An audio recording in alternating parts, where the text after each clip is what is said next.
Welcome, everyone, to Swoon-Worthy, the podcast. My name is Carly, and I'm your host. This is a podcast dedicated to period dramas, movies and series set in historical time periods. And today, I'm joined by my friend, Sunny. Hey, Sunny. Hi. Thank you for joining us today. I wanted to share with our listeners that, you're a fellow period drama enthusiast. You and I formed this friendship through our love of period dramas. We met on Instagram and we clicked and learned that we actually live close to one another. I'm in New Jersey, you're in New York, and I'm just really excited that you're going to be part of this discussion today. So, again, thank you so much for joining us. Oh my gosh, Carly, thank you so much for having me. I'm so excited to talk about this film with you. And do you want to share with us the movie topic of today? Yes, we will be discussing Emily today, which was released in 2022. So, a more recent film, directed by Frances O'Connor, who we both love. Yes. Yeah, one of my favorite films in recent memory. It's in my Letterboxd top four. So, I really love this film. Yes, and I totally, was acting like a stalker and I looked at your letterbox top four and I saw that Emily was there and it just, yeah, I was like, we have to do this podcast episode together. It's not a hugely popular film. I feel like I have found some other followers on Instagram who just rave over this. They love it, but not everyone has seen it and not everyone loves it. So I think this is going to be a really fun one to talk about why we love it. Let's start there. What was your first experience watching Emily? Yes, so I first watched Emily actually this past October. And from the first scene, I was like, this is gonna be a good movie. Like I could just tell Charlotte Brontë and like her little circle glasses. Yeah. She was talking to Emily, who's like laying out on the couch, and she called Wuthering Heights an ugly buck. And I was like, oh my gosh, this is gonna be good. Yeah. I feel like this film came to me at the like right time in my life. I watched it having just said goodbye to my own sister, who was on her way back to New York City after spending 2 months with us upstate. And Emily, to me, first and foremost, is a film about sisters. And like seeing that sort of like very complicated, complex sister relationship on screen, it just really hit close to home. And I was like, oh my gosh, I feel like this movie was made for me. Oh. So yeah, there's so many reasons to love it, but for me, that was one of them. I love that. And you and I have talked a little bit about our sister relationships. And many of you know my sister Kayla, who's done a lot of the podcast episodes with me. And any movie, any period drama that brings the sister dynamics to the forefront, it's just, I love it. Little Women, of course, Sense and Sensibility, any of these. So, oh, Pride and Prejudice. I mean, there's so many. And the Bronte sisters are so fascinating and a bit mysterious. And I love this take on it. It's a bit of an imaginative take. We don't know everything about these sisters, about what happened in their lives. So you have to just kind of go with it, I feel like. You have to let yourself enjoy the movie, relax. I think it really captures the spirit of the sisters, especially Emily. But of course, I love the Charlotte portrayal and the Anne portrayal as well. Oh, yes. Honestly, I wish we saw more of Anne. That's like something I wrote in Yes. my notes as I was watching the film. I was like, where's Anne? Like, she's so cute and sweet. And every time she's on screen, I'm like, oh, there's Anne. But yeah, there's not a whole lot of her in it, unfortunately. I know. I was thinking the same thing. So let's talk about the actresses who play the sisters real fast. So Emma Mackey as Emily Bronte, the middle sister, if you will. Charlotte Bronte is played by Alexandra Dowling. And this actress, love her. I don't know if you've seen the Musketeers series from 2014. No, I It's have like not. highly recommend if you like sort of the action adventure type period drama. And it's a BBC one from 2014, I want to say, and she plays the Queen of France. Oh, Yeah. wow. Okay, I definitely need to check this out. I didn't even know. it Yeah. existed. Okay, Yes. see, Carly, this is why I love you. It's because like I learn about all these great films and TV shows from you I've never heard of before. Oh, I'm so glad. Yeah, no, this one I think you'd like it. It's kind of campy, but it's so it's it's a fun watch. It really is. I love I love camp. Give me all the camp. Yes. And speaking of that, I mean, she was also in Merlin for a couple episodes, I believe. So, Oh, okay. yeah, that's a good. My sister and my brother are big Merlin fans. Are they? So they would know maybe, yeah. Yeah. So, kind of a period drama queen, a little more underrated. And then Amelia Gething, or Geth, I think I'm pronouncing her name right, as Anne Bronte. And she was in the Spanish Princess series Oh my as gosh, yes, she was. smaller role. Oh my gosh, yes. Hmm. That Yeah. rings a bell. Hmm. Yeah.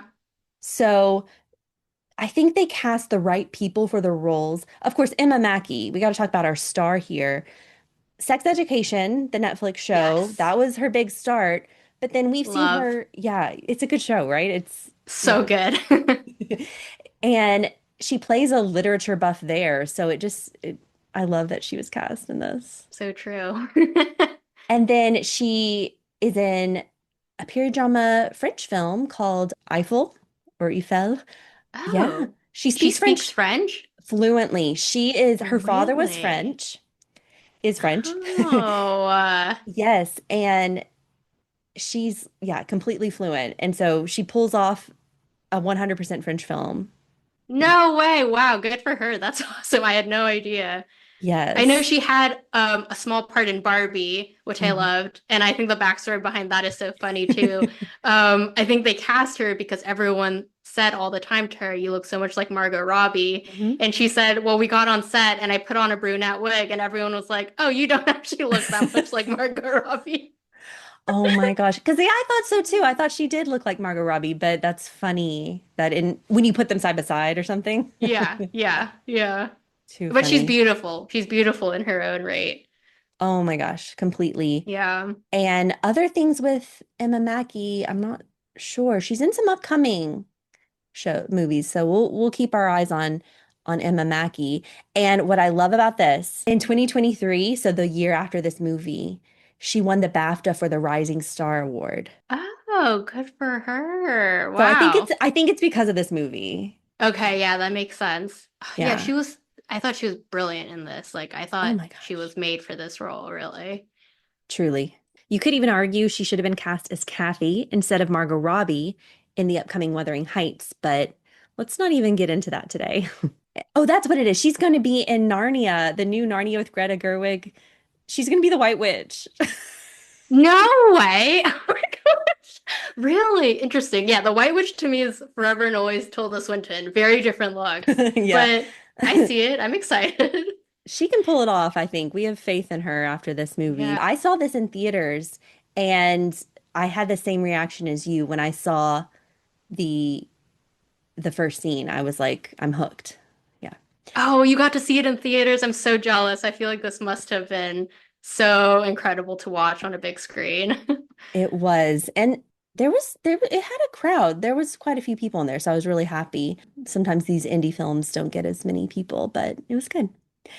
And as you said, Charlotte is talking to her sister who's very sick, evidently, and her sisters are tending to her. How did you write Wuthering Heights? You're hiding from something from me. It's base and ugly.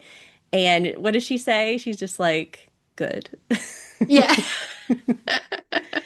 And then it cuts to a close up of her face, and then we get the story. So it's kind of like we go back in time a little bit before she writes it. We cut to her on the moors, kind of lounging, and she's talking to herself, really. She's kind of telling a story to herself in her head. So you already know she's imaginative, she's creative, and the music has some violins playing. It's a beautiful, beautiful scene. Yeah, I love the opening. I mean, the Yorkshire moors are so cinematic. I feel like there's so many British films set in the Yorkshire countryside where it's just like, oh, like just immediately romantic. Hmm. But also, I have to shout out Emily's coffee bean dress in this scene. Yes. It's, I think even more than her blue dress, which comes later. I think this Mm-hmm. brown coffee bean dress is my favorite dress in the whole film. I think it's just delicious. It's so beautiful. I love that you mentioned this because yeah, it's the color. It's rich. It's maybe more unique. You don't always see these rich brown colors on gowns and period dramas. You see black sometimes with mourning and you see a lot of blues. Yeah, no, good call out. So let's talk about the costume designer right now since we're going to talk about costumes throughout this podcast. So we have Michael O'Connor, and I looked it up. I don't believe he's related to Francis O'Connor. Who knows? But I think it's just a coincidence that the director, Francis O'Connor, is, uh, and then we have Michael O'Connor. But this costume designer, big fan. First off, Jane Eyre, 2011. Oh my gosh, no way. That makes Yes. total sense. Mm-hmm. Jane Eyre 2011. And then other than that, Tulip Fever. I don't know if you saw that one with Alicia Yes. Vikander. Um, The Electrical Life of Louis Wayne. Okay, haven't seen that one. That one's interesting. That one's on Amazon. But what I'm finding a trend, you mentioned Emily's blue dress, and that's kind of you see it a lot in the promo photos for this movie. I think this costume designer uses blue in an amazing way. So in Tulip Mm. Fever, there's this bright royal blue gown that Alicia Vikander wears. Jane Eyre, it's a little more of a muted blue. But then in the Louis Wayne movie, lots of blue costumes on Claire Foy. So yeah, I don't know. It's just something to mention, perhaps. Yeah. Oh man. Okay, now that you say Jane Eyre and Tulip Fever, I totally see the like through line with the costumes. I feel like he does like very classic, like s- classic statuesque silhouettes and like Hmm. really rich colors very well. Like I feel like that's his thing. Yeah, the fabrics, the colors, yes. Yeah. Yeah. So, okay, we'll talk about costumes throughout. Good call out for with the first one here. And she gets interrupted of her thoughts because she hears, I think, a bell or something. Her sister Charlotte has come home and she runs down the moors. That music. Oh my gosh. It's just like Yeah. women's vocals, like lilting. I don't know what the phrase is that I'm Yeah, I trying to feel like say. they're like yelping almost. It's like this like yipping. I don't know, but it just sucks you in immediately. Like you can tell this is gonna be like something a little different, I feel like. Yes, exactly. It's unique. And um she's kind of, you see her shyness. Emily Bronte is known for being a bit of a shy woman in history, a bit of a strong female, but also shy, kind of this interesting combination. And she kind of hides back a little bit. She peeks around the corner to see her sister. And eventually she comes out from behind the stone wall or whatever to see her sister, her older sister. And you do see the bond instantly between them. And I love that moment. Yeah. Yeah, it's so funny. Like there's that initial awkwardness, and then they do the thing where they like talk behind the hands and they're like, "Are you in there?" And I just thought that was so charming and like, yeah, it's like kind of their like code speak for like, yes, I might not look like the Charlotte that left, but Mm. I'm still your sister. Aw. And I just love that. I love that too. Yeah. That's a great touch to the movie that feels very genuine. And they start speaking French and asking each other how they're doing in French. And as we mentioned before, Emma Mackey speaks French in real life, which is Oh so yeah. I wonder if she had to like dumb down her French to That's what I was thinking. Yeah, she must have. But that's so funny because in this movie, she's supposed to be kind of the novice, and Charlotte is more fluent and more put together. She went and was a teacher abroad. I think it's abroad. And yeah, and there's a bit of competition there, you might sense Ooh, from for sure. yeah. Yeah, for sure. Yeah, I feel like that sense of competition, it's immediately apparent. Like even in the very first scene of the film, when Charlotte approaches Emily about Wuthering Heights, and like I noticed she said, "How did you write it?" Not why did you write it? She said how. And I feel like the choice of words there is like so indicative. She's like, how did you do this? Like, how did you like form these characters and these situations? Like, how did you do it? And, coming from like an older sister, I think that's like a pretty clear sort of like, yeah, I don't know, like that competitiveness, I feel like really came through in that line. Yeah, you get the sense that there's a bit of competition or just uneasiness between them. But then you still know from evidence from other scenes that they love each other. That's what's so, you said complex earlier about sister Yeah. relationships, and they do that really beautifully. And then I was really looking into what do we know about their dynamic? I Googled that, and it sounds like you can't really know. You know, these three sisters, they wrote together, they got published together, and they were a loving family. But I did read, and maybe Frances O'Connor, the director, kind of tapped into this, is that Charlotte Bronte maybe tried to sort of rewrite the narrative on her sister's personality a little bit. And Yeah. so you read that too, or you I did, yeah. I yeah. mean, I feel like everything, I think she's written a couple of forewords, maybe Mm-hmm. posthumously for her sister's books. And it's so funny. I think like in her references to her sister, Mm-hmm. she's so reverent. Like she calls her like a genius and like a baby god. She used those words. She called Emily a baby god. That's so So it's like so clear she like admires her sister's talent so much and maybe is like a little intimidated by it mm-hmm. as well, maybe. Mm-hmm. Yeah. But then, I love Jane Eyre, and I think Jane Eyre is brilliant, written by Charlotte. And The Tenant at Wildfell Hall is also amazing. So they were all so talented, but there's going to be some competition there just naturally. Oh, we also learn towards the beginning here that the mother is passed, and Emily wants to talk about it a bit, and her sister's not going to talk about it. Yeah. We also learn that the father of the Brontes is a reverend, is in the church, and he's a very stoic, I think loving, but very hard to please kind of father is what you're getting from this movie. Is that how you'd characterize him? Yeah, I think tough love for sure. Okay, I just realized. So Mr. Bronte is the Reverend.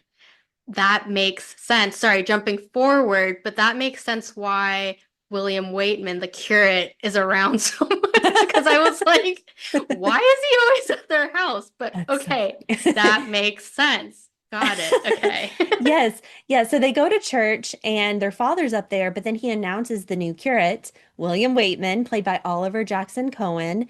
And he gets up there and he charms the socks off these women in the pews. Like they're looking up at him, giggling. And I love how Emily is staring at everyone. Like she's looking around, observing. She's like, why are all these women just smitten with this new guy? Yeah, she And sees right through it, not falling for it. And that's so funny. I think that's great how they showed that. But I'm gonna be honest, I might have been a little smitten in the audience too with Oliver Jackson Cohen there. I think he's cute. Um Okay, he I was gonna ask what are you gonna Carly, what say? do you think of our leading man? He is the leading man, and you know what? They kept him very under wraps when they were promoting the movie. Like I saw him on Oh, IMDb, and then I was like, "Who does he play? Who does he play?" Then you learn he's playing the curate, and he's around because of the father, and he sparks a bit of a friendship with the three sisters, with the whole community. That's his role. But he and Emily kind of spar a little bit. You can tell they're just not maybe seeing eye to eye at first. There might even be some tension there instantly. But Oliver Jackson Cohen, so he's the first time I saw this actor, it was in The Haunting of Hill House and The Haunting of Bly Manor, which are very scary movies on Netflix and series on Netflix. Have you? I can't do scary movies. Actually, funnily enough, the movie poster for Emily kind of looks like a horror film, right? It Like does. it's like her in this dark dress, like shadowy in the moors. And that's actually one of the reasons I didn't watch Emily for a really long time was Really? because I thought it was a horror film. Yeah. That's so funny. Well, the Bronte sisters, there's always like a supernatural element to their novels and their stories that they tell. So Oliver Jackson Cohen, he's in these horror series on Netflix that I watch and kind of regretted watching one of them. It was so scary. But I thought he was really memorable in those shows. I thought he did a great job. Then I also saw him in Mr. Malcolm's List, which I think you've seen. Yes, that's where I think I know him from. Yeah. And he plays a really comedic character in that. So it's fun to see Yes. him as the leading romance man and then the comedic sidekick. Yeah, for I sure. don't know. But we don't know he's a love interest at this point, right? You just see, you can probably get that from some of the exchanges, but right now you just see that there's maybe a tension between them. And he's even flirting with Charlotte a little bit, maybe in the Oh, beginning. for sure. Yeah. But she's more outgoing. She's more of an outgoing sister, right? Right. And So maybe like it could be read as, oh, they're just being, sociable. mm-hmm, mm-hmm. And I love the scenes where, well, first off, a friend comes to visit, Ellen, who is in history was a friend of the Bronte sisters, Ellen Nussey, I think is her name. She comes to Oh, okay. visit, yeah, and Emily is like a stranger's coming to her house. She's just put off by this, which is kind of relatable, I think, when you're a younger kid and, a stranger's coming over to stay. And they start to go on a walk in the moors. And the brother's there too. We can't forget about Branwell, the Oh my brother. God, I love Branwell. To I me, know. he's my leading man. Oh, I really? think he's so, yeah, I love the actor that plays him. I can't remember what else I've seen him in. I can't What's either. his name? How do you? Fionn Whitehead. Yeah. Love him. I think he's so soon. Oh, okay. I love Yeah. this. I love this. It's it is kind of funny. I mean, we'll talk, I guess, more about the sort of parallels between this movie and Wuthering Heights, Mhm. but yeah, is it weird to ship Emily with her brother? I'm gonna say no. I'm gonna say no. In this podcast, it is not weird because their their relationship is so beautifully portrayed Yeah. on in this Yeah. movie. And so I And get it. even if like, yeah, not even as like a romantic like love, but just as like a platonic soulmate. I feel like Hmm. Branwell is Emily's soulmate. Like Oh, he understands her and like doesn't ask her to be anybody else but yeah. herself. And I think she really, really needs that from the Yes. people around her and they just don't give it to her. Like Charlotte wants her to be, somebody else, like more like her. And her father's constantly disappointed in her. And even William Waitman is like you need to be better and like is always Yeah. preaching to her. But I feel like her brother just like really gets her. Aw. And I love their relationship so much. I love the way you explained that. That's spot on. And the soulmate thing, yeah, that comes through. And he's the one that really inspires her to be her true self. So, yeah. And Yeah. so that's coming up in the movie, and I'm so glad they dedicate a lot of time to that relationship. But at first, you don't even see like the brother interact with the sisters too much. It's almost like he was off doing his thing, trying to prove himself to his father, right? He was doing the Royal Academy of Arts. He was trying to be a painter. We see that fail a bit. But yeah, you have this family that's just really so talented. But he comes home and now there's this like group of young people, right? So you have Branwell, you have the friend Ellen, you have the Bronte sisters, you have William Waitman, and maybe a couple other guys thrown in there. I can't even remember. And they're walking through the moors, and I love how that girl Ellen is trying to get over the wall and she's just like being the most dainty little thing. What is the character Yeah. in Wuthering Heights? The I can't think of her name, the Linton sister who's Oh my very, gosh, yes. yeah. I actually this scene really reminded me of the scene in I was it Mansfield Park Oh yeah. when they went to Yes. the No, seaside Persuasion. and oh, Per Persuasion. That's right, yes. Persuasion. And oh my goodness, I'm I'm exposing myself. I don't know all the characters' Oh names. no. But it's like the classic like, "Ooh, catch me." Like, I'm a Yes. delicate woman. Like, catch me falling off this Damsel. wall. Yes. Yeah, exactly. And the Bronte sisters are kind of looking at her, especially Emily, Yeah. like, but even the others are like, come on, this is really pathetic. Yeah. And this scene where it starts to rain and the three sisters start running, I think this is one of my favorite scenes of the whole movie. The music, Yes. the music. It's so good. Yeah, it's like the same feeling you get in the opening scene when Emily's like running down the hill. Like you just feel like the freedom and like youth and you're like surrounded by all this beautiful nature. Like I feel like I'm like in that with them. Like I feel like kind of emotional like seeing them run in the I do rain. too. I do too. This Yeah. movie, we haven't really talked about it, but this movie is emotional. Or at least I think it is for Yeah. both of, for you and me, but this scene, yeah. They're looking at each other as they're running, the three sisters, they're totally in their element and being wild and carefree. Even Charlotte's carefree for a moment. She kind of snaps out of it after this scene. She really does a 180. She starts to kind of yell at Emily. And it's like, whoa, you just had this sweet moment with your sisters. Yeah, I totally agree with that. I was like, whoa, Charlotte, like, chill out. Like, where did this come from? I think because she saw Waitman kind of hanging back with Ellen, and she had been flirting with William Waitman, Oh, and she thought maybe, oh, maybe he's interested in me. And then she saw those two together, and she remembers what Emily said, like, oh, you really think he likes you? He doesn't like you. He's just putting on the oh charm. my gosh. So I That think, that's good catch. I didn't even pick up on that, like subtle, like her observing her friend with William Waitman. Okay, that makes total sense now. She's kind of like has this like knee-jerk reaction and is like taking it out on her sisters. oh yeah, and taking out on Emily, calling her the strange one. Everyone in town calls you the strange one. Oh my gosh. Because I think before this, they did get Valentine's too from Waitman. So Oh they're all, yes. yeah, they're all kind of like smitten with him, except Emily. Oh my gosh, yeah, he's really like playing the game.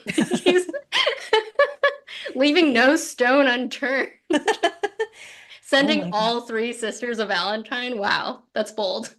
That is a bold move. But she does say a line that is very memorable in this moment, Charlotte, and then it carries on as a theme throughout the movie. She says, better to be a fool than not live at all. And I think, we've been talking about Branwell inspiring Emily to be her true self, but this sentence really resonates with Emily. Hmm. And she, of course, never exactly acts just like Charlotte. They're so different. But I think she does still listen to her older sister a little bit.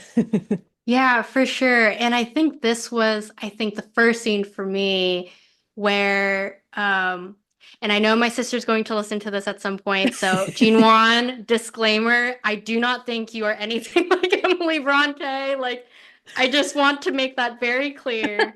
But this sort of like tit for tat between the two of them was the first scene where I was like, oh my gosh, that's me and Jean Wan. Like, I'm Charlotte being like, oh, like, why can't you just be normal? Like, essentially being like, why can't you be more like me? And I think that's a pretty, like, common sort of personality trait amongst eldest sisters. Maybe that's a generalization, but I feel like a lot of the eldest sisters I know, they have this sort of like optimistic, like must carry the family sort of attitude where we're like, everything's fine, everything's good, everybody acts normal? And like, I think for us, it's just like a mode of survival almost. But Yeah. that kind of attitude is actually like very detrimental to the sort of like self-esteem and self-confidence of our younger siblings, especially an older sister to a younger sister who will always be compared against you, like no matter what.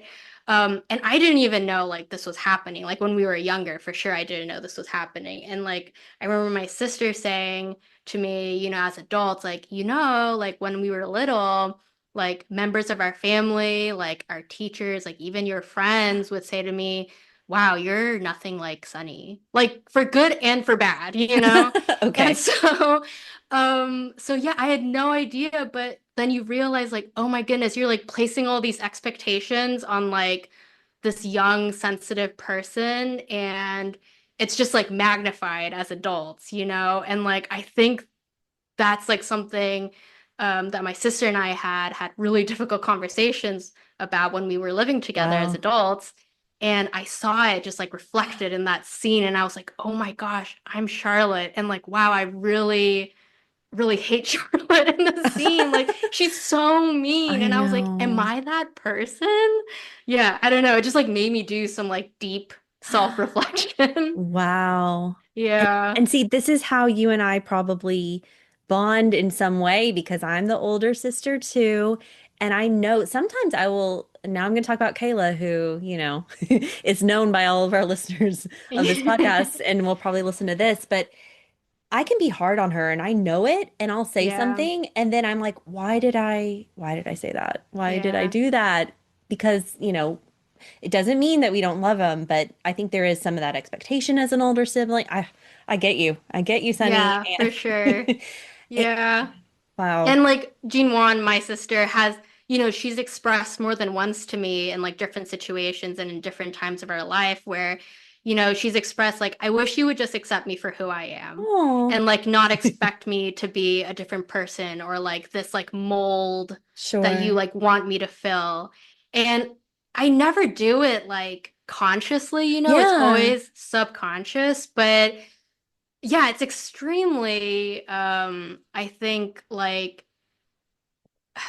I don't know if cruel is the right word, but like if you No. don't check yourself, Yeah. like if you don't like realize you're doing that, it really I think affects the person on the receiving end. So my Okay. sister, And Yeah. so yeah, and it's so crazy that this movie just like it came to me after these conversations and I was like, Wow. wow. Yeah. Yeah.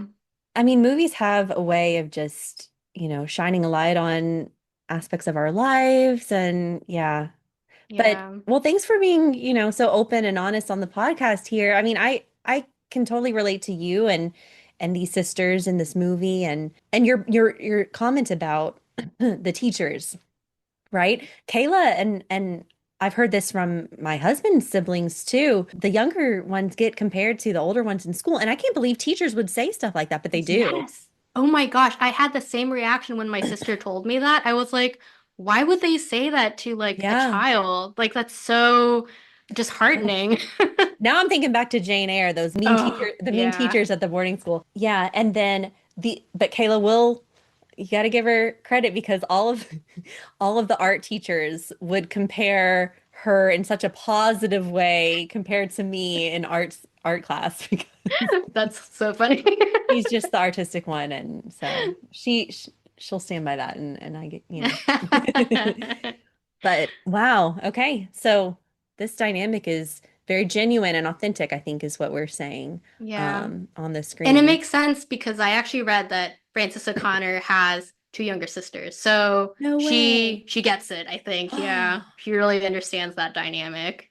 Wow. Okay. Yeah. That's interesting. And the next scene is another favorite one. So this crew of young adults here in this setting, they go back home and they're sitting around the table. It's getting late. The father brings out the mask.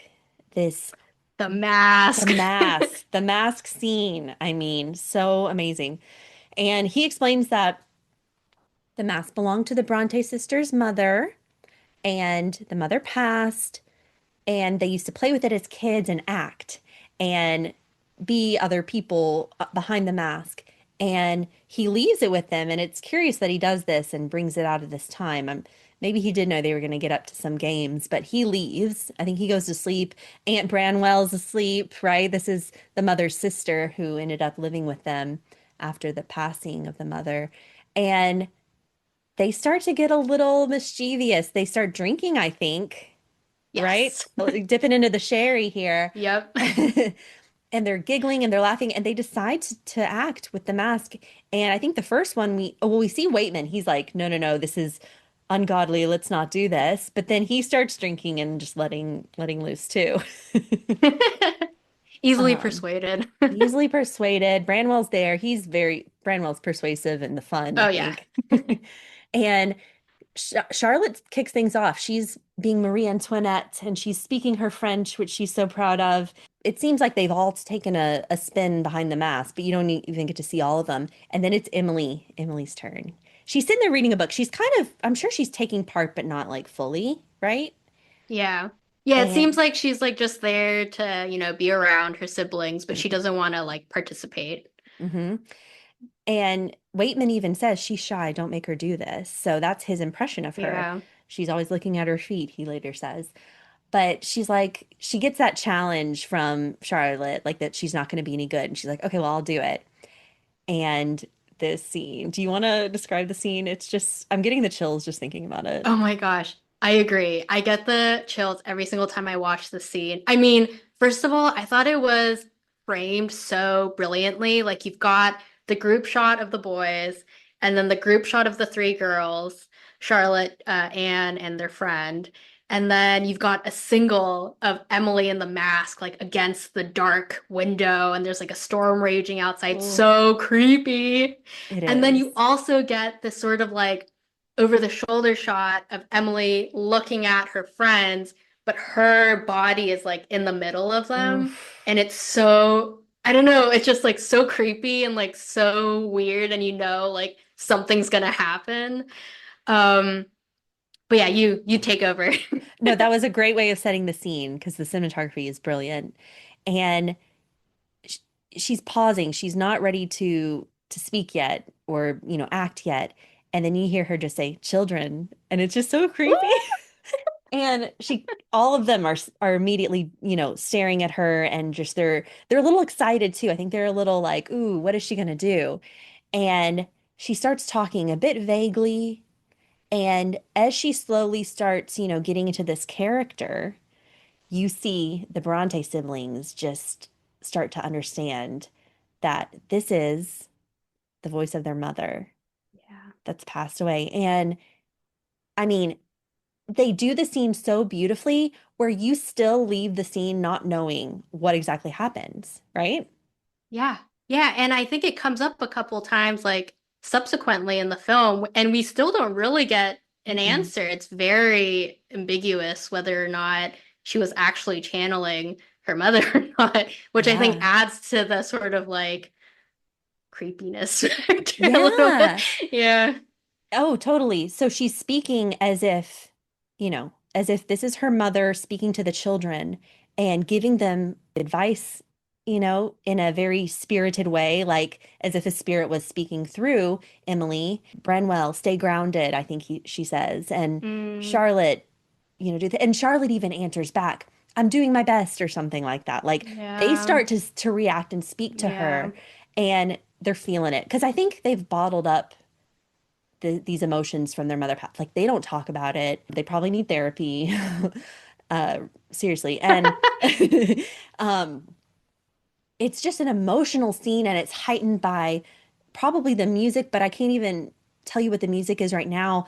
But the storm's coming. You mentioned the storm and the windows behind Emily, the storm's coming, and it's just the tension's rising, it's building up, and then boom, the windows burst open and it's just so emotional, crazy. Yeah. And everyone's like screaming and Yes. crying and like Branwell and Charlotte like rush to the window, I think, and they're like, Mother, mother, come back. Like they Yeah. really believe that it happened. Yeah. And oh my gosh, I like literally have I goosebumps. know. It is how they did this scene. Like Frances O'Connor is a Yeah. genius Yeah. because it's emotional, it's beautiful, it's scary. Yeah. And I'm not gonna lie, I kind of get teary with this because Yeah. it's just even, I don't know if it's just, I don't know what it does to you. And that's the other thing. Yeah, she's saying, I have to go back now. They're calling me back. And so you're just, and then the window bursts open. Oh my gosh. So if listeners, if you've seen this movie, you know what we're talking about. If you haven't seen this movie and are, you're joining us for the podcast because you're curious about it, I mean, I hope you can tell like this movie is a moving movie and the scene alone is worth watching. Yeah, no, I totally agree. And I think this is one of those scenes that it doesn't necessarily like drive the plot forward, but it really gives you insight on the characters and like their sort of like internal monologues, if you will, like what's going inside of their headspace. And the mask does come up in a couple of moments later in the film, but yeah, it's not necessarily consequential to the plot, but it really is like I think the most brilliant scene of Yeah, this whole film. Yeah, it is. It is. It's so memorable. You leave the movie thinking of this scene. It's just it does something to you. So yeah, hopefully we did it justice in describing it and sharing our thoughts on it. And afterwards they're shook. They're like, they're like, okay, this is a bad idea, maybe, or maybe it was, who knows what they thought. Emily goes and buries the mask. She's like, this needs to be, yeah, because she acts scared too. She's like either yeah, scared of herself or she's scared of what happened in the yeah, spiritual way. You don't know. yeah, It's yeah. crazy. Crazy. Also, like, who sent them this mask? You know, like Oh yeah. that question's never answered. Like, who sent it to them and why? And like, why does it look so creepy? It's so creepy. Oh my gosh. Yeah, you're right. It was a wedding gift and it didn't come with a name. So the mother received it. Oh yeah. This is like, I wonder if Frances O'Connor like has in her head who sent it. oh Like, I wonder if that's yeah. like a piece of information that she's holding on to like for screenwriting purposes, but is never explicitly stated. But I wonder if somebody could like figure it out based on context clues. I love this. Yeah, this is almost Lynchian or something. Like Yeah. David Lynch. Yeah. Oh, interesting. Maybe we should interview Frances O'Connor. Frances, we love you. Please do another movie. Yes. Oh, I really hope so. This was her directorial debut. Of course, we talked a little bit about her being a period drama queen. I mean, Mansfield Park, Mhm. 1999. She's the star. She's the Jane Austen heroine, Fanny Price. She did a Madame Bovary adaptation. And The Importance of Being Earnest with Reese Witherspoon is a cute one. And then Timeline. Did you ever see Timeline? No, I haven't. You like camp, so you might like Timeline. Okay, I'll check it out. It's I love Frances O'Connor, so it's Frances O'Connor and Paul Walker, and they're in a movie. It's a book by Michael Crichton, and they go back in okay, got time. it. It's called Timeline. Anyways, so this director, yeah, we're her fan, and we want more Frances O'Connor films. Yeah. I feel like, I mean, she's an actress. So I feel like she's really like an actor's director because she understands, that process. But I feel like the end result, like the film itself, it's so well edited.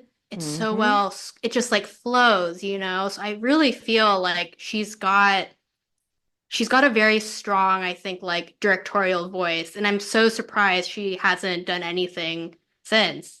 Like, please, Frances, we need you. Yes, and preferably period dramas because those Yes. are her favorite. Oh my gosh. Okay.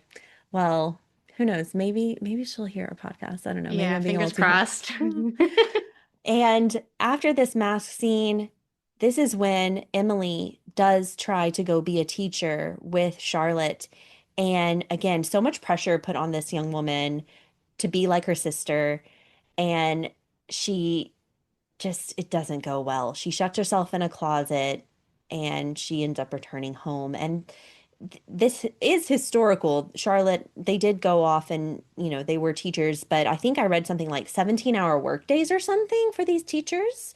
Oh my Yeah, God. Yeah, yeah. anybody would have a breakdown Anyone. doing 17 hours. Jeez. Yeah. So, who knows what really happened, but it sounds like Emily Brontë was really tied to her home and she returns home. Branwell also returns. He wants to try writing. He's done with painting. This is, oh, gotta love Branwell. But it's great because these two siblings get to bond and what we kind of alluded to earlier, he lets her be who she is and they go frolic on the moors together, and it's very Wuthering Heights. Yes. Yes. Should we talk about the Yes, Wuthering yes. Heights parallels, do Yeah, you think? let's do Okay, it. you go. Me? Um, okay, so Heathcliff and Kathy, Yes. iconic. Such an Yes. iconic literary duo. Not even in a romantic sense, in a soulmate sense, as you said earlier. Two people who are so alike and grow together as kids and into young adults. They're tied to nature, their home, and this comes through. I mean, wow. Yeah. I don't know. Yeah, and I thought I realized because actually I didn't quite lock on to the Emily to Kathy, Branwell to Heathcliff sort of parallel until the voyeurism scene where they're like looking Yes. into the window of their neighbors who are called the Lintons, Yes. which is, Yeah. I believe, the same family that is Mhm. being spied on in Wuthering Heights. Mhm. Um, I don't know if that was intentional. I mean, it must have been intentional. What am I saying? Of course it was.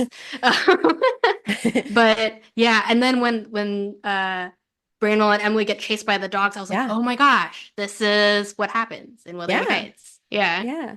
No, but I think you're right. I don't think it's subtle at yeah, first. And then this is probably put in the movie to really make you kind of lock in there to that parallel. And they're just so free to be themselves together and be a little mischievous as kids are. They're yeah. not doing anything super wrong. Okay, maybe they are. Voyeurism. Yeah. Okay, maybe not. What else were they doing back then? It was a little dull. If you get through all your books, what else do? You go spy on the neighbors. And I do love the scenes in the moors where they're talking, they're getting to, it's almost like they're getting reacquainted. He's been away, she's been away. And she she sees, well, first, oh wait, sorry, no.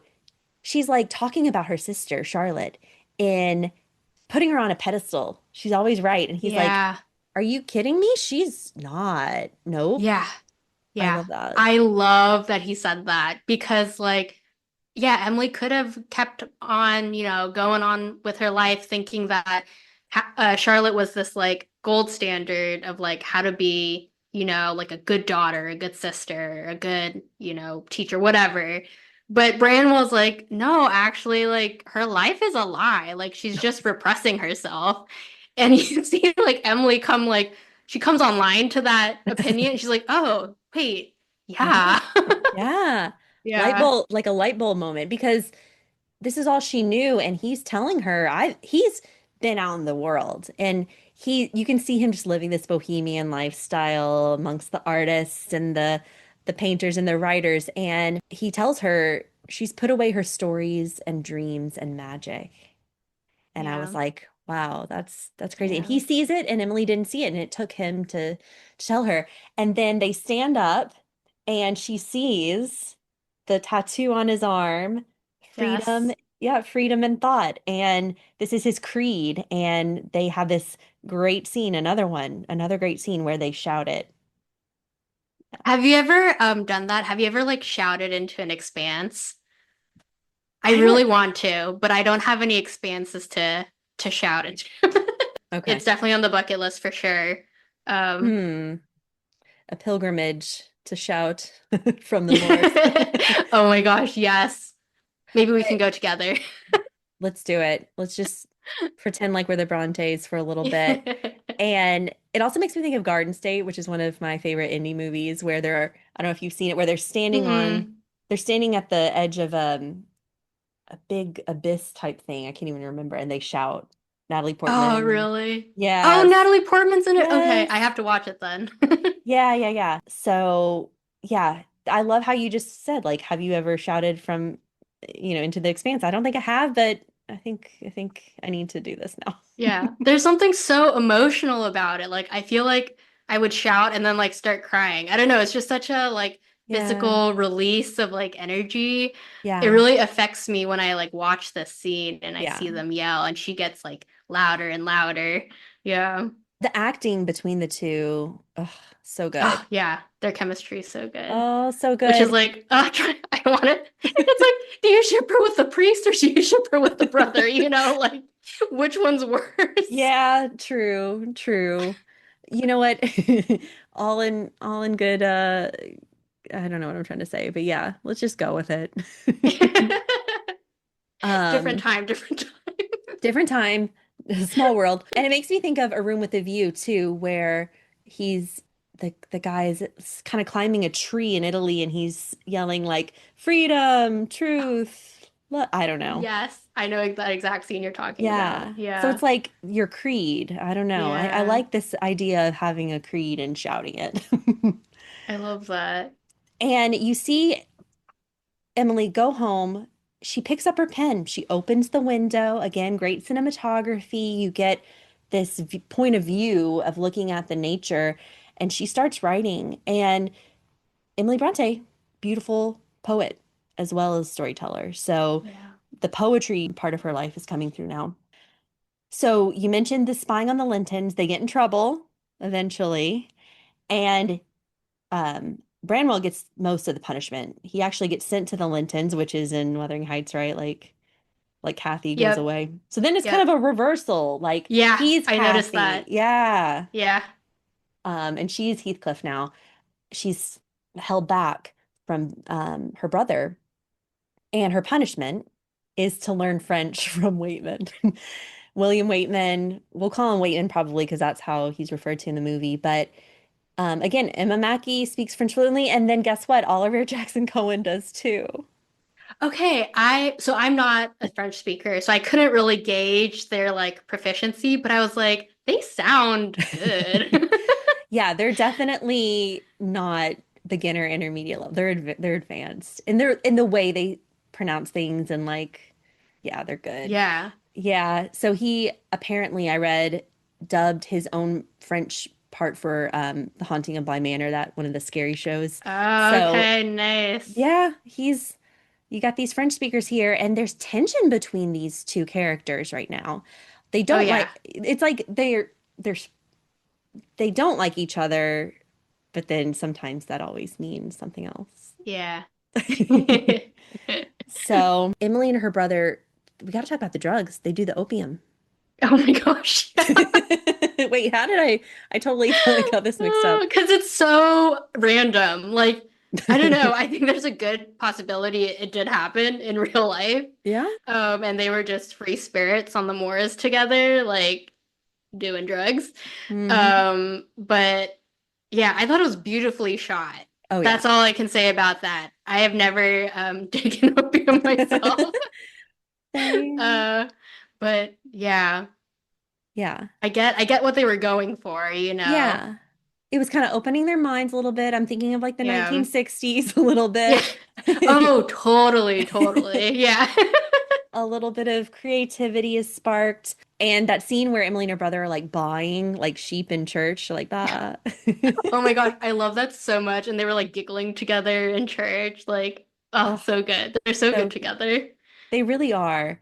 And, this is before he gets sent away, actually. And they're spinning and rolling down the hills.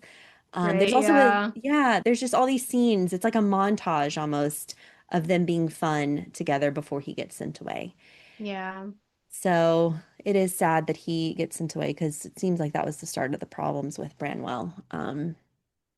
But it's almost like Emily kind of needs a friend, and Waitman is there giving her French lessons. He's interested in her, and you said earlier he's kind of preaching to her. He's trying to Yeah. save her soul from Yeah. Branwell and the opium. But in the mix, they do fall for each other. Yeah. And, some of it is over, some music and some opera singing. I think they start to really connect. They also both saw Branwell flirting with the married Miss Linton at the opera Yes. concert. Yeah. And I think Emily's a little like put off by that. Oh, for sure. I think even to her, that's taking it a step too far. Yeah. Yeah. And Hmm. you can kind of see her like her shock and her kind of like recoil at that a little bit, like almost like, oh my gosh, Branwell, like what the heck? I can't believe you just did that. I Um, know.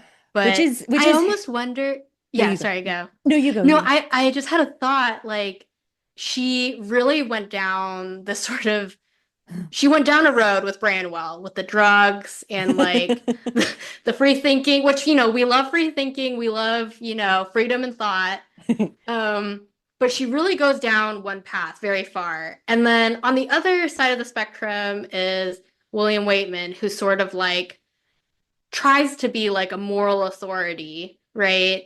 And I almost wonder if like she was on this like tipping scale and she was really tipped on Branwell's side, realize that he made a like crucial error in judgment. And now she's like almost tipping the other way where she's like, yeah, she's like, I think what you said, like she's like looking for not friendship Guidance. necessarily. Yes, guidance. Maybe that's Yeah. it. And she kind Yeah. of she's getting two extremes. Like that's probably Yeah. not healthy. I mean, Yeah. it'd be ideal if she had kind of a middle of the Right. road. And she almost, we're going to see how she impacts Waitman, who is a man of the cloth or something, if you want to call him. Um, she maybe influences him in a more natural way Yeah. and being true to, and it's a mess. But No, I think you're right. And I mean, there's undeniable chemistry there, just provided by the actors. I think it's like implicit that there was yeah, just like an immediate chemistry between these two characters. Like there's something like sexually charged between them. there is. But also, I think for for Emily, it's almost like I feel like Waitman matches her sort of intellectually, like they're Yeah. able to spar and maybe no like man in her life has ever like Mm, met her at that level before and she's like, ooh, like I can have conversations with this guy, like on a level that I yeah. can't with the other men in my life or other men that I've met. No, that's such a good point. I didn't Yeah. even think of it that way, but you're right. They even kind of spar in French about, being a rule follower. She mentions, why would God give women minds if they didn't want them to think? Yeah. Yes. So you're right. He's smart. He's very intelligent. He's very, you know, his his beliefs are very morally high grounded and all that. And she's a little more of a free thing. It's an interesting. That's good. Sorry. Yeah. That's a And I good think point. I also you see this a lot in I mean definitely in like Regency period like literature and movies you see like men in the church they're always surrounded by women and there's no fear of anything like Mhm. weird happening because they're like men of the church and you can trust them like that's the implicit sort of like Yeah. understanding or belief and William Waitman's suave like he knows he's charming, Yeah. like all the ladies. So I think he's like used to being charming and having like everyone swoon over him, in Yes. a sense. And Emily's the only one that doesn't fall for it. And I Yes. wonder if he like that's like interesting to him in a sort of like Mr. Darcy, um, Elizabeth kind of way where you're like, oh, you don't find all this interesting? All right, let's find out more. Another brilliant point that I just didn't, yeah, I totally didn't think about that, but you're right. This whole, him playing the game and she sees through it and yeah. And so they're caught in the rain again. This happens a lot in this climate. And they're in a cottage waiting out the rain. The Branwell Miss Linton thing just happened. And they have a nice moment. It's like their guards are down. She's a little open. She's like, he asks her, why are you always staring at your feet? And she's like, haven't, don't you know I'm the odd fish? He's like, why are Yeah, you calling yourself a fish? She's like, if you take me away from here, I'll dry up and fade away. I can't go too far from the pond. And he's like, that's a beautiful metaphor, I think is what he's yeah, kind of yeah. saying. And then they start talking about the sea and waves and what the ocean sounds like. And it just, yeah, they just start kissing. Yeah. Yeah, I thought, yeah, the kissing's hot, but I thought the dialogue that like led up, I Yeah, thought it was so beautiful. it Like is I feel beautiful. like he truly sees her in that moment and like Hmm. she sees that he sees her and like feels understood by him for the first time, I think, since their like relationship began. Yeah, I really love that like I conversation. know. Yeah. And later in another scene, when he thinks back about Emily, that's this scene. So I think you're right. Like, this is Oh a pivotal yeah. scene Yeah, for you're right. a pivotal moment between them. And um, yeah, yeah, it's you can see why they start to fall for each other. The next scene, they're talking with their father, and there's this misunderstanding, and it's kind of humorous because he thinks you remember he thinks no, Emily thinks that he must have like been like, oh my gosh, I'm such a sinner, and told the father, but they're Yeah. talking about Branwell and Miss Linton. Okay, but also like how did Mr. Bronte not catch on to her? Oh Because yeah. she starts saying, "Oh, Mr. Waitman." And he goes, "Mr. Waitman? Like, why are we talking about Mr. Waitman? Like, how do you not pursue that as a father, you know?" Right? I guess he just thinks he thinks the best of Waitman. Like it Right, probably couldn't right. even cross his mind that this affair would be going on between them. I mean, I say Yeah. affair, they're unmarried, but it was such a, it seemed taboo for Oh, for sure, for sure. Yeah. he's focused on the son that's just being a bit chaotic. And this is historical. So Branwell did in real life have a relationship with a married woman. Oh, I didn't know that. And so this is based on fact. Not all this movie is based on fact, but there are, a great many pieces of historical fact here. And he, he just fell into troubled times, Branwell, Mm, and mm. his life is really sad. So it's great. We do get to see it's almost like we get to see the light that was in his life, and it might have been through his Oh family. man. Yeah. Oh, so Oh sad. no, I didn't know. I'm Well, sorry. I mean, I guess you could have inferred from his sort of tragic trajectory in the film, but oh man, yeah, Yeah, poor guy. I know. You got to feel for him. There's another BBC type movie called To Walk Invisible. Have you heard or seen of this movie? Mm-mm. It's about the Bronte sisters and Branwell, Okay. and it's available on Amazon Prime usually. And I've seen it a couple times, and it gets into the sad parts of Branwell more. Okay. All right. I need to see this. Oh my goodness, I should have like written down all the No, recs no. you've given me.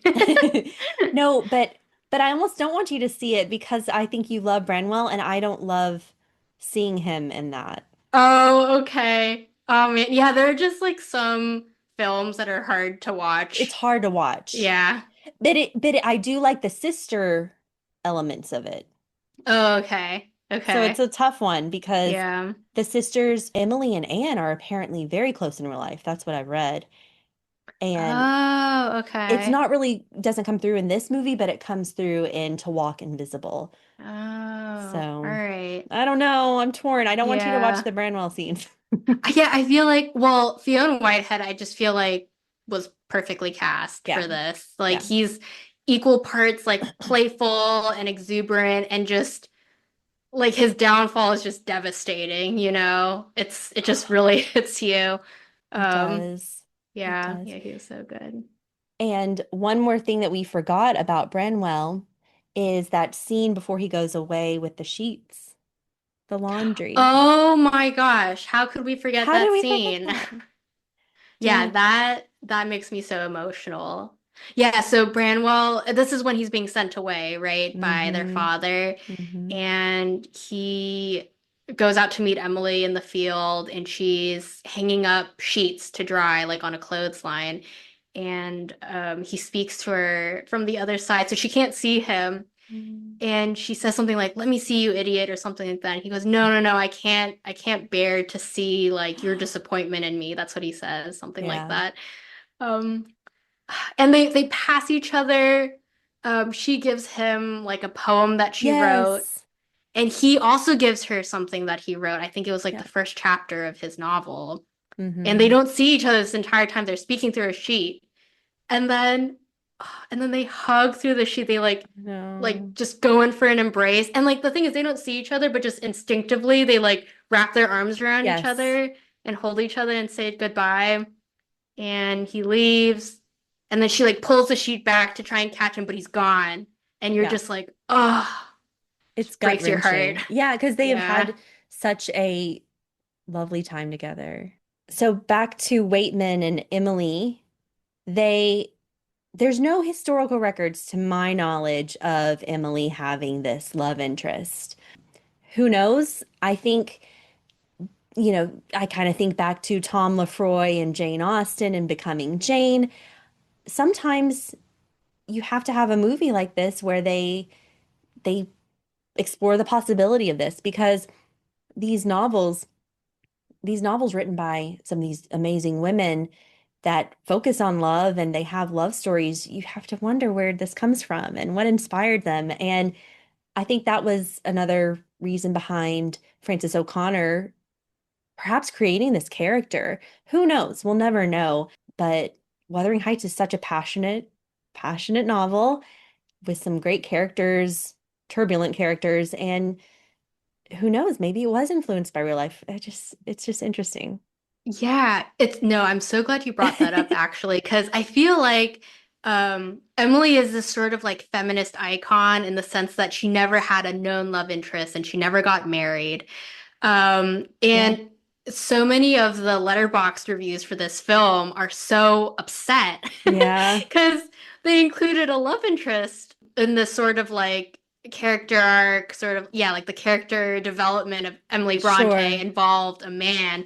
And I'm like, guys, why wouldn't Emily deserve this like passionate romance? Like, why Yeah. shouldn't she have it, you know? Yeah. And It doesn't make her less of a feminist icon in no, my eyes. I don't know. I totally agree. Like, why can't she experience like deep, deep love and loss and sensuality? Like, I think, we love her so much. Like, Yeah. wouldn't you want that for her to like Yeah. experience all those things? Yeah. Yeah. Okay. Okay, good. I like your take on that. And I think that's sometimes my sister Kayla will say, that's what a movie's about. It's about art and being creative. It's not, that's what a documentary is for, being factual. This is Yes. a movie. And I love it. I mean, yeah, why not give her Yeah. this person that, who knows, maybe she did have a little fun love Yeah. affair. You We never don't know. know. We'll never know. Yeah. But she had inspiration in real life, and maybe it was a amalgamation of characters, her brother and someone she swooned over from afar. We just don't know. We Yeah. don't know. Yeah. Um, so it happens, and we get some love scenes, and you do feel like they're in love. They're talking with each other intellectually, as you said. They're really connecting on a deep level. Yeah. And they're very much in love. And then sister comes home. Charlotte, Charlotte, Charlotte. Gosh. And her letter to her sister in this time when they're doing like the montage of the love scenes, she's really feeling like herself and happy. Yeah. And this is where she mentions the to live and be a fool. And then it's like her sister was like, you know what? I need to get in on this. I need to go home and Yeah, okay, that's kind of what it felt like, right? Like the cut from Charlotte reading Emily's letter to like her like looming in the doorway being like, I'm back. oh my gosh. Wow. Love and overbearing sister, and we can say that because we're both older sisters. We're Um, them. oh my gosh, we're self-aware, right? And she immediately starts speaking in French to her, like, "How are you doing Oh, with your?" Yeah, I and love this scene. yeah, Emily's like, "Why do you belittle me?" And she's doing this in French. This is where her French shines, and she kind of says to her, "You used to say I'm a strange one. I don't care anymore." And I think that I'm beyond your comprehension. You can't understand me. And this kind of plays to what we were talking about, Charlotte calling her a genius and a baby god. Like, right? Yes, totally. I love this scene. I was like smiling during the entire thing. Like I love a scene when like the underdog like finally stands up to their Hmm. bully, and I feel like this really was that scene. And I love at the end like their father goes, "Well, it sounds like she gave you a run for your money." I just love Yes. that. Yeah. And I feel like also what's her name? Alexandra Dowling, who Hmm. plays Charlotte. I feel like she was so brilliant Yeah. in this as well. Like her facial Yeah. expressions when Emily's like speaking to her in fluent French, and she Yeah. goes from like smug, like a smug older sister, to like, oh, shoot, like, Yeah. oh my gosh, when did this happen? And then you see her smile at the end, like she's trying to like smooth things over and be like, Hmm. put her mask back on and be like, okay, everything's good, Hmm. everything's fine. I just feel like she like played that really, really brilliantly. I think I was with you on that one too. I was watching her acting in this scene and like, yeah, she did it Yeah, justice. And yeah. no, you're so right. And then she sees William looking at Emily Yes, lovingly, amused yes. with, he's amused by her. And there's that exchange between them, and the acting again is good. Yeah, yeah. But you see him notice Charlotte notice. You know what I mean? Yes. Yeah. And I wonder if that is why he Yeah. didn't meet Emily at the cottage at their appointed 3 o'clock meeting time. The He did not rendezvous. show. The Yeah. rendezvous. Yeah. Yeah, no, I think so. I think that because Charlotte is the embodiment, I think Branwell said, of the lie, of the game, of the social kind of niceties, and Waitman Mm. Waitman just snaps out of Yeah. that spell that Ooh, Emily had cast yes. on him. But I like this. I'm for the spell that she cast on him because I think that was more true. But that to put it in words, I think the spell was broken. Oh my gosh, no, the way you put it is so accurate. He snaps out of it, and you can see that in that moment. Ugh, And he like comes back to himself, ugh, and like he was living this romantic free life with yeah, Emily, and this sort of like uh he like remembers himself almost. yeah, Yeah. yeah. And so it goes downhill. The lovers kind of fizzle, and he's cruel in some of these moments, and this is where I don't like him. Yeah. He's saying there's something ungodly in you, and it's like, okay, Yeah. witch Wow, he really hunt. went there. Yeah. And I feel like this kind of is like the witch hunt thing where people think the guys are always like, oh, the woman bewitched me and she's evil. And it's like, okay, hold on now. Just because it's a woman doesn't mean that it's on her. And then it Yeah. was like, I think he brings up the mask even. And then I'm wondering like why can't they just marry? Because they're unmarried and they're in love, but there might have been some difficulties with his job. I don't really know all the what's Yeah. because I Yeah, mean, that's a good point actually. Like if they were in love, yeah, why didn't they just get married? Maybe it was because he, knew he had a future in the church yeah, and his wife would sort of need to be like also a leader of the people. And yeah, Emily is too much of an introvert to that's fulfill it. that role. Yeah. I think that's it. You're right. That has to be it, right? Yeah. Yeah. Because but I think he could have brought out the best in her in that way. Like he gave her confidence. So it's a shame that it all falls Yeah. apart. So she's upset. She's like lost her love here. Spoiler alert, no. She tells Branwell, she goes to visit Branwell because there's some Branwell scenes, some cute scenes between the three of them, Yeah. Waitman, Branwell, and Emily. She gets brave. She goes on the train and everything. But I hate the scene with her and Branwell, and she's just calling him a lazy writer, and Oh my she's, you know what I'm talking gosh. about? I watched that scene and like the first time I watched it, Hmm. I was like, she's hurting right now because she just got rejected by Yeah. William Waitman and she wants to take it out on her brother. Like she wants to see someone close to her really Hmm. hurt. But then the second time I watched it, I was like, I almost feel like she's saying to Branwell what she's afraid everybody else thinks of her own writing, maybe. Like she's Ooh. almost like projecting because everything that she says could also maybe apply Yeah. to what she writes about and like how she writes and her style of writing. And to someone who maybe doesn't have that like confidence in herself yet, she could like put it on to somebody else. So that was like my second read of that scene. I did not think of that until you said it now, but now I'm like, yeah, that sounds right. Yeah. Because Or she maybe meant I'm projecting no, onto Emily. no. I like your theory here because when I watched it recently too, and she's saying like your characters are wandering around aimlessly, that could be Wuthering Heights. Yeah. Yeah. But either way, it's a bit harsh. Oh, Maybe, yeah. may Harsh is an understatement. especially because Branwell's not doing so hot. He's Yeah. very addicted to things. Whether Yeah. is it drug, what was she like? Is it gin this week, rum this week? Is it opium this Yeah. week? And She's like kicking him while he's down. yeah, and she says something to him like, "I'll never be like you." And did you notice what he said? He said, "You are me," and that's like Did he he's say that? he did. I think so because I did subtitles this last time. And isn't that Kathy Heathcliff, right? Like Yes. Yes. Wow, I didn't even catch that. Wow, yeah. sometimes I do the subtitles when I'm like more like I gotta get every word because Yeah. but then sometimes I don't like subtitles. Anyways, yeah, No, I'm the same. yeah. I recently watched Pride and Prejudice with subtitles and I picked up so much that I had never, and I was like, whoa. It's useful, but Yeah, it is. yeah, so he said, "You are me." It was very quick and like under her yelling a little bit, and that's Wuthering Heights. So Wow.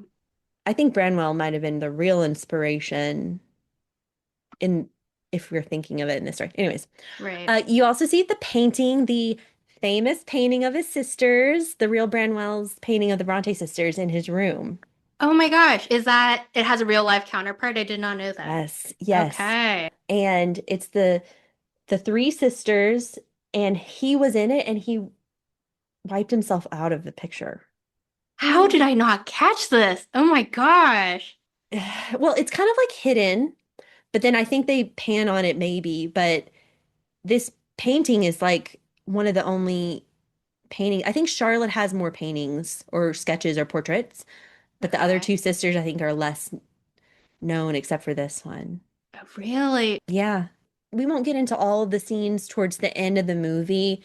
There's a bunch of back and forth scenes between Waitman and Emily. You see him kind of change his mind. I think he kind of comes to terms with like there is, and he says in his letter to her that she doesn't necessarily read right away. There's only one true happiness in this life to love and be loved, which is such a Yeah. beautiful quote. Brenwell, I think, gets a little jealous of the love between them. That's how I read it. Yeah, Yeah. yeah, Yeah. He didn't want another like yeah, male figure taking Emily away from him. Yeah. yeah. She ends up going to Brussels with her sisters, Hmm. or with Charlotte, and that happened in real life. She did go to Brussels. And during this time, it's so tragic because another spoiler alert, even though probably our listeners have seen Emily, Waitman dies Yep. from Yeah. cholera or something.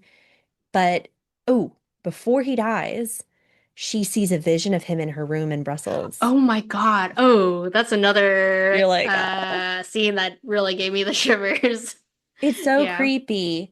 And I've heard that that is kind of a thing. Like before, like right before someone dies, they appear. I'm sorry, I'm really into like go. I'm sorry, I'm into ghosts and stuff. I'm like Here's scaring the you. thing. I believe in ghosts, Yeah. so ghost stuff scares me Okay. because I believe in it. Yeah. No, I love supernatural stuff. I'm a big fan. And I've heard that's like a thing. Oh my gosh, that's crazy. I I'm mean, yeah, sorry. it happened. Well, it happened with uh William when she was in Brussels. Yeah. And I'm kind of jumping forward No, that's again, fine. but did you notice she also like had a physical reaction when Branwell died? Like she was in church and she Yes. just like got up like Mm. forcefully and left. Yeah. And it So was she was almost in, like she knew. Yeah. yeah. No, you're right. She was Yeah. in tune with Yeah. ah Yeah. and another thing that I read about as a description of Emily is the have you heard this phrase or seen it? Mystic of the Moors. Yes. Isn't I that feel like great? that's such a perfect Oh my description God. of her. It's perfect. Yeah. So maybe she was just a little, a little superstitious and supernatural. Yeah, love that for her. Yeah. So, and Jane Eyre, Charlotte has, Charlotte's novel has some supernatural elements too, I feel like. So maybe, but it was like, this is the Victorian times, right? Right? Yes, I you've think got so. the Victorian, the ghosts, the sickly children, it all makes sense. Oh my goodness. And yeah, so Branwell dies too. In real life, Branwell died at the age of 31. Yeah. Yeah. And then only 3 months later is when Emily passed. Crazy. And it's so interesting because in the film, her book gets published and then she dies like immediately after. But you look it up and she actually did live like less than a year Yeah. after Wuthering Heights was published. Like I think when it was published 1847. So yeah, I think you're right, 47. And then she passes 1848, right? Yeah, So yeah. she didn't even really like live to see. I mean, she didn't have time to write another book. Sadly, this was her Oh, only publication. But yeah, it did happen like pretty soon hmm. after, which is crazy. Yeah. Yeah. So so it all kind of goes downhill in the movie, but it's still very beautifully done. Yeah. And the story, is it's a beautiful story. In the end, as she's dying, she tells Charlotte that she loved Waitman. Well, I like how she says, Yeah. "I loved Celia Yeah. Amelia," which is their nickname. Yeah. Yeah. And she tells Charlotte what you said mattered to me about living and being a fool. And Yeah. encourages Charlotte to write. Now, this is where, the timeline is a little different from his history, but as a movie from start to finish, it's just so well done. Yes. Agree. Yeah, Yeah. It just flows. it does. Yeah. And I'm sure the sisters inspired each other. I mean, that happened. Yeah. So, Yeah. Oh my gosh. The scene when Emily finishes and Anne immediately reads it. And I feel like yeah. that's such a sister thing. Like you Oh, finish something creative and you immediately want it to be reviewed by your siblings. And yeah. then when Charlotte reads it and she's like carrying the stack of papers into the kitchen and she like slams it on the table and she just like starts sobbing and she's like, I hate you. And then my favorite part was when Anne comes in and goes, oh, I see you finished it then. Like So that was such a good quick-witted. moment. Love it. Yeah. And back to your point, I wish there were more Anne scenes. Yes, she's Ugh, so cute and funny. We love ugh. Anne. There are some good like behind the scenes photos of the three sisters, which I posted on Mm. Instagram and I'll definitely do it again when we release this episode. They're just really cute and being frolicky in the fields and stuff. But I wonder if there were more Anne scenes and just because the movie is long, they had to cut them or That something. makes sense. Yeah, I Oh, can see that happening. wish they were still there because that is a good act. I think the acting is great. We didn't Yeah. even mention the father who is Adrian Dunbar. He's definitely been in some things, and then the Aunt Branwell, Gemma Jones. Yes. Oh my gosh, Mrs. Dashwood. Yes. Oh my gosh. I thought, Yeah. I mean, it's hard to see her getting so older because I'm like, I oh, know. I know. She's so mm, funny in this. She's like kind of like hunched over and her like bright, piercing blue eyes are just like yeah. they see everything. Yeah, Yeah, I love her in she's this. cute. I would have Yeah. liked more scenes with her too, but it's a long movie. Yeah. It's a brilliant movie. We've come to the end of the movie, going through the scenes, which was so fun to do with you, Sunny, because I think it's almost like we didn't watch it together, but we were hitting on the same notes, I Yeah, think. for sure, for sure. Oh my gosh. And definitely recommend this movie if you haven't seen it, or if you've only seen it once, watch it again because you get a lot out of it the second time, I'd say. For sure. Yeah. I Mhm. definitely got so much out of it on the Yeah. second viewing. Yeah. Is there anything you would have done differently or changed about this movie? No, you're like, no. No. No, this was a perfect film to Okay. me. Yeah. Again, Oh, Frances O'Connor, do another one. please, please do Yeah. another one. It's there's a bit of magic and mystery, there's a bit of romance, there's a bit of there's a lot of the family love and good costuming, subtle but beautiful costumes, right? Yes. And we didn't talk too much about it. The blue dress that's in a lot of the cover art, the print fascinates me. Ooh, tell me more. It's like you it looks like your traditional print, but when you look at it closer, it's almost like more modern, like little twigs and almost like a geometric kind of. Oh my gosh. I could be, that's what I get from it. Like it looks traditional from far away, but when you get closer, it's more modern. That's my how I would describe it, and that's maybe more. Do Oh, you wait, you see? mean the iconic one on the poster? With the sprigs and the like it's not Yes. they're Wait, not you're totally flowers. right. Yeah, no, it from far away it gives the appearance of like a flower, like a floral motif, but you're right, it's like very like abstract. Abstract, that's the Yeah. word. Oh, wow. No, you're totally right. Wow, that's so beautiful. I think it's pretty. And, I think people don't like it when the hair's down in period films. Oh yeah, people get into such a tizzy about stuff like that. But sh when she's at home running around in nature, come on, she's gonna let her hair Yeah. down. Yeah. Also, Because if you're like a girl in the country, I mean, okay, I don't know. Maybe it was different, but if you're like a girl living in the countryside, like, are you gonna get your hair done by a hairdresser every day? Like, I don't think so, right? no. And, Yeah. but then we still get it when she's in society, it's more pulled up. Right. So I feel like that's Right. historically accurate. The bonnets with the floral embellishments on the Yeah. inside, I love those. Yeah, they really like draw your eye to their face. Hmm. Yeah. So costuming is beautiful. Music. Um, Gotta mention this composer, Yes. Abel Korzylowski. I'm probably Sounds right. butchering that, but I definitely listen to the soundtrack on Spotify because it's so pretty. Yes, me too. Oh, What and do you know what else he's done? I don't. I didn't look, but I should have. Yeah, no, I don't. I don't know.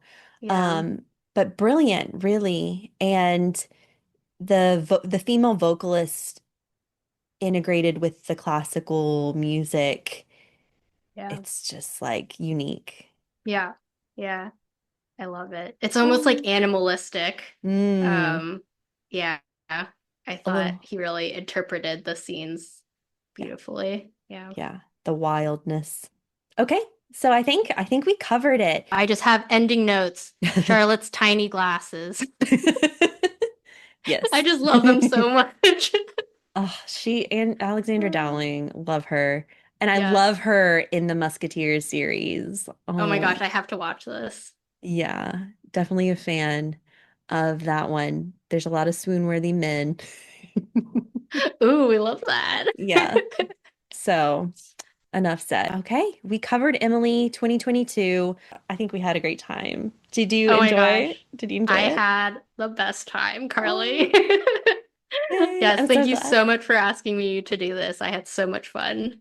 Well, thank you. You brought a lot of passion and energy to this podcast. Hopefully, we did one of your top four films justice. Yes, for sure. I mean, this is like my dream, right? To go scene by scene and like break down my favorite movie. Like, this is literally like my dream.